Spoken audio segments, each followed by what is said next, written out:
जुड़े हैं हमारे साथ। इसको शेयर करें पोस्ट को। करीब 500 साथी जुड़ चुके हैं, 500 से ज़्यादा। 1000 तक हो जाते हैं, उसके बाद मैं अपनी बात स्टार्ट करती हूँ। जी क्या नाम है? शहजाद अली। बहुत खूब दीदी। Oh thank you brother. Akhilesh Mehta, good evening दीदी। Very good evening. Rajiv Kumar, प्रणाम भाई। प्रकाश कोहली, नमस्कार, प्रणाम। Vinod Kumar, very good, thank you.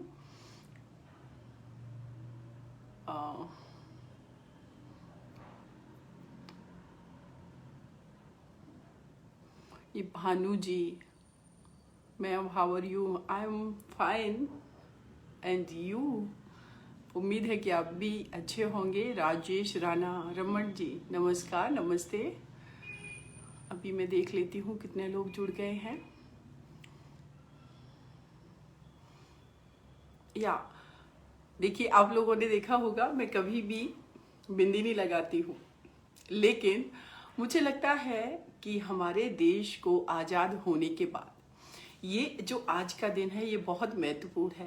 थोड़ा सा मुझे सजना अच्छा लगा आज। प्रीति ओझा, हेलो। और कौन लोग जुड़ रहे हैं? Sunny Chaudhary Gujjar, good evening, very good evening Sunny जी।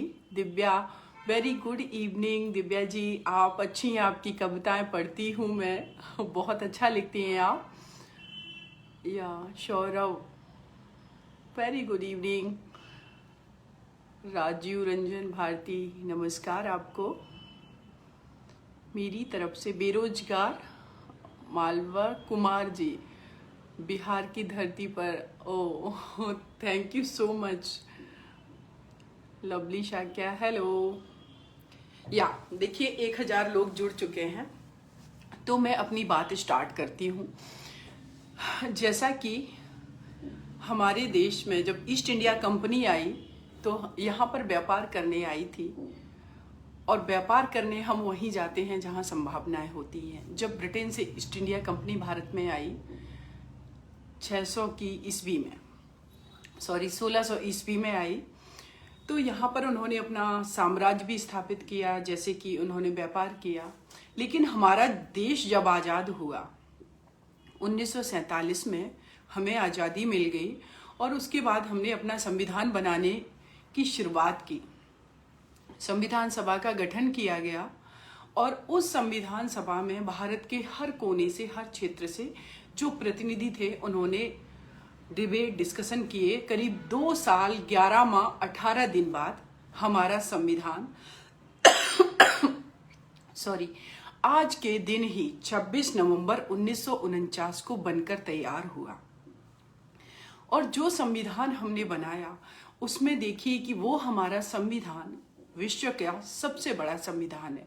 क्योंकि उसको इतना वक्त बनाने में क्यों लगा? जो हमारे पूर्वज, हमारे बुद्धिजीवी जो पूर्वज रहे, हमारे महानुभाव जो नेता थे, स्वर्गीय बाबा भीमराव अंबेडकर जी, पंडित जवाहरलाल नेहरू जी, दादा सरदार वल्लभ भाई पटेल जी, सभी लोगों ने मिलकर के संविधान का निर्माण किया। और उस संविधान में हमने विश्व के संविधान से, जो कि अमेरिका, ब्रिटेन, रसिया, स्विट्जरलैंड, बहुत सारे संविधान से, रूस से, हमने बहुत सारी चीज़ों को अडॉप्ट किया।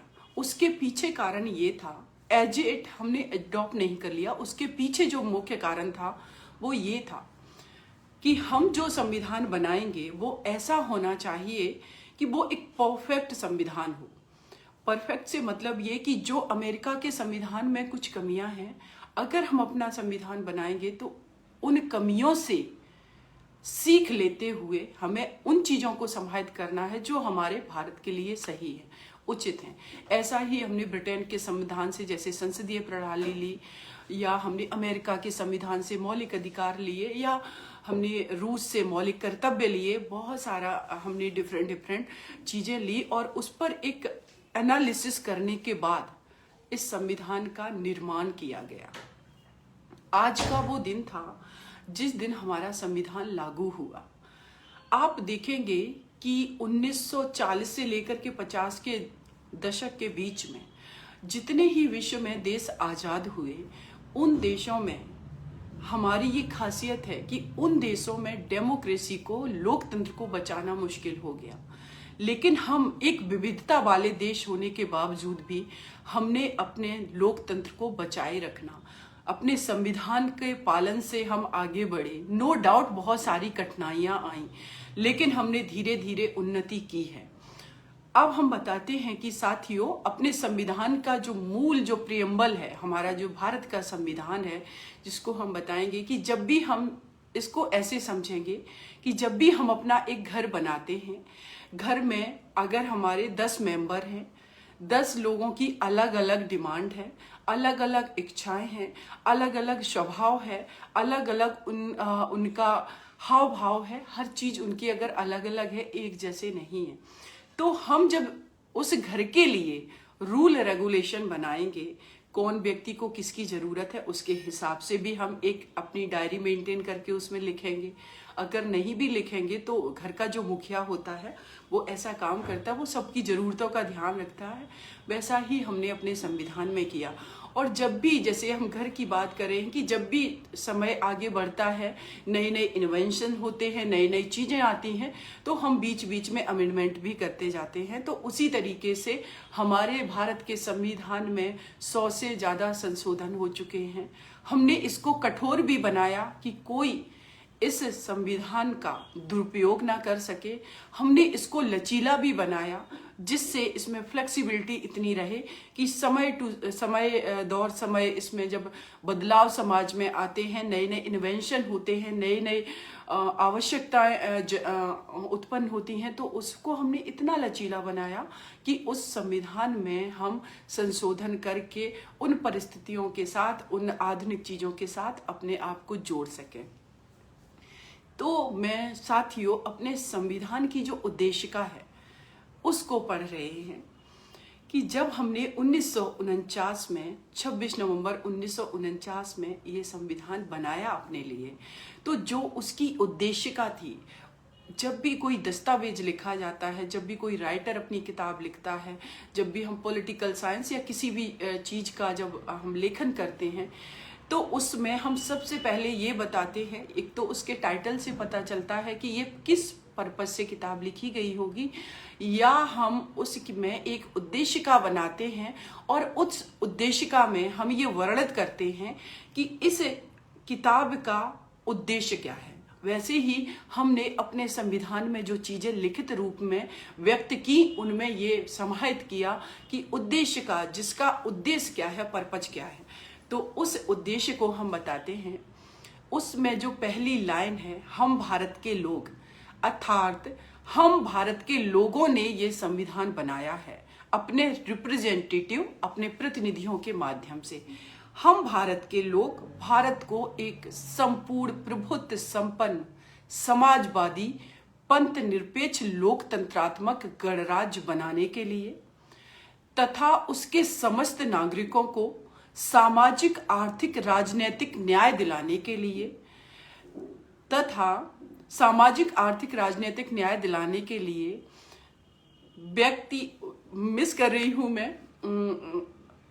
उनके विचार, अभिव्यक्ति, विश्वास, धर्म व उपासना की स्वतंत्रता, व्यक्ति व राष्ट्र की गरिमा सुनिश्चित कराने वाली बंधुता बढ़ाने के लिए तथा उन सब में व्यक्ति की गरिमा, राष्ट्र की एकता, अखंडता सुनिश्चित करने वाली बंधुता बढ़ाने के लिए दृढ़ संकल्प होकर आज 26 नवंबर 1949 मिति मार्ग शीर्ष शुक्ला सप्तमी विक्रमी संवत 2006 को इस संविधान को अधिनियमित, अंगीकृत एवं आत्मार्पित करते हैं कि हमने जो संविधान बनाया वो अपने आप को ही हम समर्पित करते हैं, अपने लिए बनाया। अब साथियों, इस संविधान में जो मूल चीजें हैं, इसकी पहली लाइन है कि हम भारत के लोग भारत को एक संपूर्ण, प्रभुत्व संपन्न, समाजवादी, संपूर्ण प्रभुत्व संपन्नता का यहाँ पर ये मतलब है कि हम एक इंडिपेंडेंट डिसीजन लेने वाली कंट्री हैं। हम इंटरनेशनल लेवल पे किसी भी देश के इन्फ्लुएंस में, दबाव में काम नहीं करते हैं। दूसरा हमने जोड़ा प्रभुत्व संपन्न समाजवादी। समाजवाद का मतलब है कि हमारे जो भी देश के अंदर जितने भी रिसोर्सेज हैं, जो भी यहाँ पर जो भी अवेलेबिलिटी है चीज़ों की, उन पर, संसाधनों पर सभी का अधिकार है। वो अलग बात है जिसको हम अभी तक पूरी तरीके से हासिल नहीं कर पाए, लेकिन वक्त लगेगा, लेकिन नो डाउट हमने बहुत कुछ हासिल किया है। दूसरा है समाजवाद के बाद कि पंथ निरपेक्षता की हम बात कर रहे हैं। तो पंथ निरपेक्षता की, जैसे हमने बात की डाइवर्सिटी की, कि हमारे देश के अंदर बहुत सारी विविधता है, तो उन विविधताओं में कि किसी अलग अलग धर्म है, अलग अलग जातियां हैं, अलग अलग संप्रदाय हैं, इन सबको समाहित करना है। तो हमने पंथ निरपेक्षता की बात की कि यहाँ पर पंथ से निरपेक्ष की राष्ट्र का कोई धर्म नहीं होगा, सभी धर्मों को मानने दिया जाएगा, उनके अपने जो बिलीव्स हैं, उनकी जो अपनी आस्थाएं हैं, उनको मानने दिया जाए, और वैसा ही किया जाता है। लेकिन जब धर्म और संविधान के उद्देश्य का में कॉन्ट्राडिक्टरी जब सिचुएशन होगी, जब समस्याएं खड़ी होगी, तो प्राथमिकता हमेशा मेरे विचार से संविधान को दी जानी चाहिए। और यही वो पॉइंट है जहां पर कॉन्फ्लिक्ट खड़ा होता है, जब बात होती है कि हमारे देश में यूनिफॉर्म सिविल कोड आए, तो जो भी कहेंगे कि धर्म के ठेकेदार हैं, वो लोग अपने आडंबरों को लेकर के आ जाते हैं। असली धर्म तो यही कहता है कि मानवता सबसे बड़ा धर्म है, लेकिन ऐसा नहीं होता है और उसका पॉलिटिकल रूप दे दिया जाता है। तो हमारे जो संविधान की उद्देश्य का है, उसके उद्देश्यों को हम पूरा करने में पीछे रह जाते हैं। आगे हम बात करें कि हमने बात की कि हमें न्याय किस किस तरीके का अपने देश के लोगों को देना है। सामाजिक, आर्थिक, राजनीतिक न्याय की हमने बात की। तो सामाजिक न्याय के लिए अगर हम बात करें कि देश के अंदर सभी लोग एक हैं, सामाजिक न्याय उनके साथ हमें करना है, ना कोई यहाँ ऊंचा है ना कोई नीचा है, ये छुआछूत जैसी भावनाएं, ये अमीर गरीब जैसी भावनाएं, ये सारी चीज़ों को हमें दूर करना है। जो विभेदकारी, जो भेदभावकारी जो प्रैक्टिसेस हैं, जो भी, उनको हमें ख़त्म करना है। हम समाजवाद की स्थापना करेंगे। राजनीतिक न्याय की बात करें कि उस आम नागरिक को भी हमें भारत की संसद, हमें भारत की विधानसभा में, राज्य की विधानसभाओं में बैठालना है, जो कि एक अगर अनपढ़ व्यक्ति भी है, जो कि व्यक्ति एक बहुत गरीब है, सब किसी को हमने वो अधिकार दिया है कि उसको इलेक्शन लड़ने का अधिकार है। वो अलग बात है कि उसको भी हम पूरी तरीके से अचीव नहीं कर पाए। हमारे इलेक्शन के टाइम देखा जाता है कि जो गरीब व्यक्ति है उसके लिए संभव नहीं है कि वो चुनाव में बहुत ही आसान तरीके से वो चुनाव को लड़ सके, फाइट कर सके, क्योंकि करोड़ों रुपए हमारे जो चुनावी प्रणाली है, जो प्रोसेस है, उसमें वेस्ट किए जाते हैं। तो यहाँ पर सुधार की संभावना है, जो कि आगे आने वाले समय में की जाएगी। तीसरी बात करें आर्थिक स्वतंत्रता की। अगर आर्थिक स्वतंत्रता की बात करें तो बहुत सारी गवर्नमेंट के माध्यम से प्लानिंग चलाई जाती हैं, जिसमें कि लोगों के हाथ में पैसा पहुंचाया जाए, उनको एम्प्लॉयमेंट दिया जाए, जिससे वो आर्थिक रूप से मजबूत हों, इंडस्ट्रियल डेवलपमेंट किया जाए। इसमें मैं साथियों कहूंगी कि नो डाउट मेरे देश ने प्रोग्रेस की है। हम 8% GDP वाली कंट्री भी बने हैं, लेकिन सबसे बड़ी समस्या ये है कि अभी भी हमारे देश में जो युवा है वो बहुत बेरोजगार है, उसको हम वो सारी चीज़ें देने में सक्षम नहीं हो पाए, रोजगार। तो ये जो कमियां हैं, इनको हम पूरा नहीं कर पाए। अभी भी उच्च वर्ग, निम्न वर्ग एंड अमीरी गरीबी का भेदभाव बना हुआ है, तो हम आर्थिक रूप से स्वतंत्र नहीं कर पाए। और इन सब में अगर देखा जाए, सबसे निचले तबके पर हमारे देश की स्त्री है, जिसको ना तो पूरी तरीके से आर्थिक आज़ादी है, ना सामाजिक आज़ादी है, और ना ही राजनीतिक आज़ादी है। आगे हम बात करें कि और भी हमारे जो उद्देश्य थे कि उनकी गरिमा को बनाए रखा जाए, तो अगर हम गरिमा की बात करें तो हम देखते हैं कि नो डाउट मेरे देश की बेटियां आज आवाज़ उठाने लगी हैं, लेकिन अभी भी उनकी गरिमा को तार तार किया जाता है, चाहे वो उनके ऑफिसेस हों, चाहे उन बसेस हों, बहुत सारी जगहों पर। और रेप जैसे जो क्राइम हो रहे हैं वो अभी भी कम नहीं हो रहे, बल्कि उनकी संख्या में बढ़ोतरी हो रही है। तो हमने अपने देश की स्त्रियों की गरिमा को कहाँ संरक्षित किया है, कहाँ बचा पाए, कहाँ सिक्योर किया है।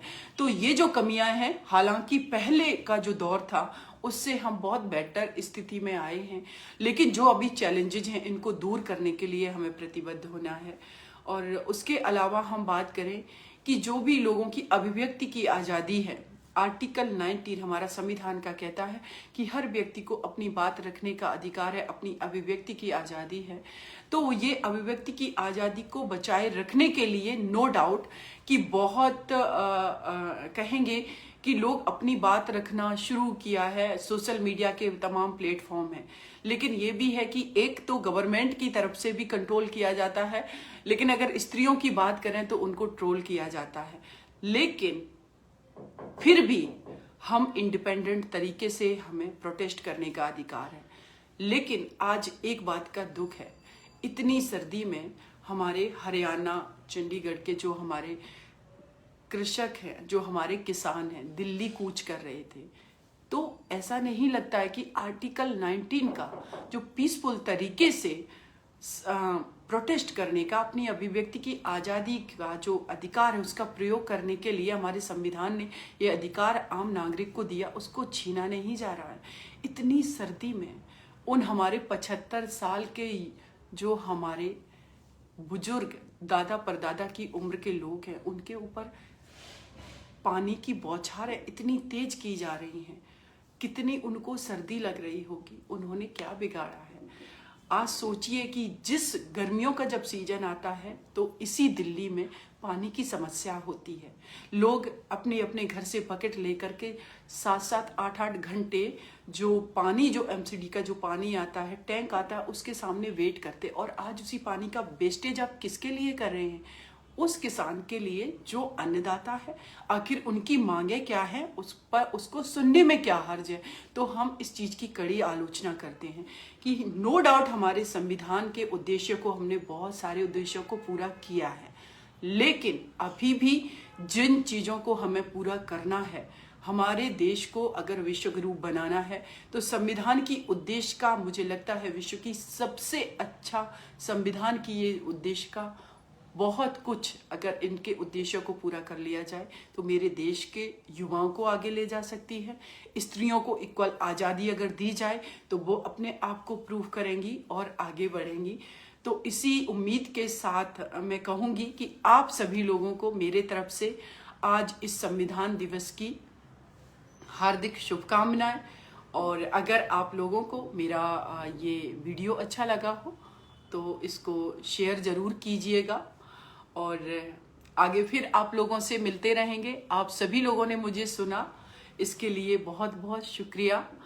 जय हिंद, जय भारत, धन्यवाद आप सभी का।